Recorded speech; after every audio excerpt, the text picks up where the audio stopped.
ಭೈರಪ್ಪನವರು ಮಾತ್ರ ತಮ್ಮ ಕೊನೆಯ ದಿನಗಳನ್ನು ಕಳೆದಿದ್ದು ಹಿರಿಯ ಪತ್ರಕರ್ತ ವಿಶ್ವೇಶ್ವರ ಭಟ್ಟರ ಮನೆಯಲ್ಲಿ.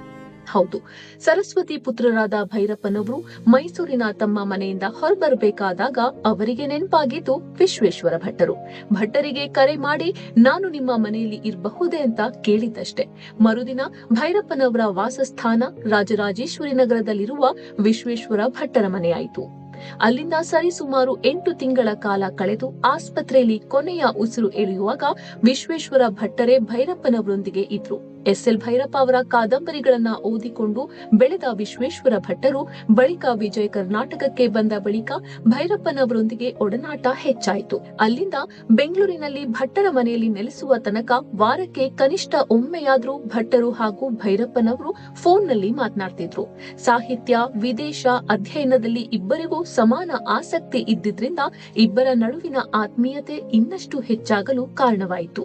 ಭೈರಪ್ಪನವರಿಗೆ ಫ್ಲಾಟ್ ಅನ್ನೇ ಬಿಟ್ಟುಕೊಟ್ಟಿದ್ದ ಭಟ್ಟರು. ಮೈಸೂರಿನಿಂದ ಬೆಂಗಳೂರಿಗೆ ಆಗಮಿಸಿದ ಭೈರಪ್ಪನವರು ಕೆಲ ದಿನಗಳ ಕಾಲ ಭಟ್ಟರ ನಿವಾಸದಲ್ಲೇ ತಂಗಿದ್ರು. ಬಳಿಕ ಭೈರಪ್ಪನವರ ಖಾಸಗಿತನಕ್ಕೆ ಧಕ್ಕೆ ಆಗಬಾರದು ಎನ್ನುವ ಕಾರಣಕ್ಕೆ ವಿಶ್ವೇಶ್ವರ ಭಟ್ಟರು ತಮ್ಮ ಫ್ಲಾಟ್ ಒಂದನ್ನ ಭೈರಪ್ಪನವರಿಗೆ ಬಿಟ್ಟುಕೊಟ್ರು.